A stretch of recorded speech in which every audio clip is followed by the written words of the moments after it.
अस्सलाम वालेकुम। आज मैं आप लोगों के साथ गोभी, गाजर और हरी मिर्चों के अचार की रेसिपी शेयर करूंगी।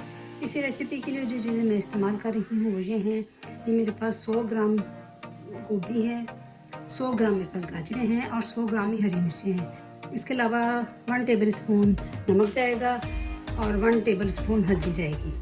तो पहले हम इनको ये सारे एक जगह पे कर लेते हैं। गाजरें, गोभी, इसमें नमक चला जाएगा और हल्दी। इसको लगा के तो इसको 2 से 3 घंटे के लिए हम छोड़ देंगे। इसका पानी जब निकल जाएगा फिर बाकी इसमें मसाले डालेंगे अपने।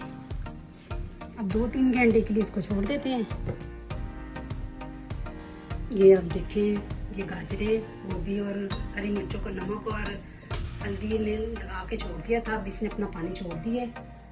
अब इसको स्टेन कर लेंगे, सारा का सारा इसमें डाल देंगे। आप देख सकते हैं कितना पानी गिर रहा है।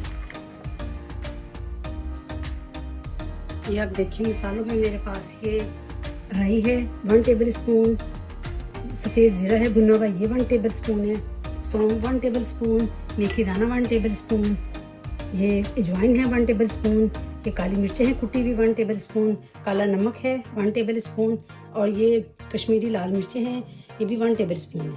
और इसके अलावा 2 टेबल स्पून के करीब सिरका है और 1 कप सरसों का तेल है।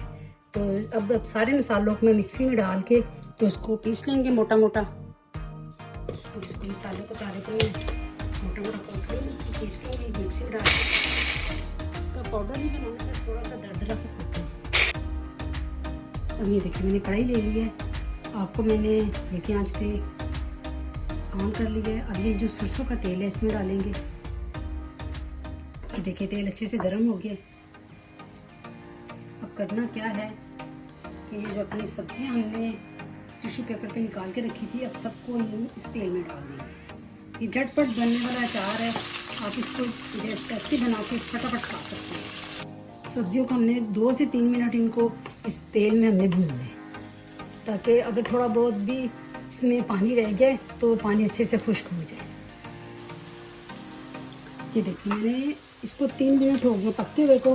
अब इसमें अपने सारे मसाले डाल देंगे। ये जो मसाले हमने दरदरे से कूटे थे ये सारे चले जाएंगे। इसके अलावा काला नमक जाएगा, ये काली कुटी हुई मिर्चें जाएंगी काली, और ये कश्मीरी लाल मिर्ची। इनको अच्छे से भून लेते हैं। इसको थोड़ा सा ठंडा होने देंगे। 1-2 मिनट बाद जो ठंडा होएगा फिर इसमें सिरका डालेंगे। अब ये देखिए, अब ये सिरका जो है इसमें चला जाएगा। अचार ठंडा हो गया। इसमें सिरका डाल के तो इसको अपने बर्तन में डाल देंगे। मैं शीशे के अपने जार में डालूंगी। आपके पास कोई भी एयर टाइट हो उसमें आप डाल लें। आप जैसे आज बनाया है तो कल इसको ये खाने के लिए तैयार होगा। तो आप इसको ज़रूर ट्राई करें।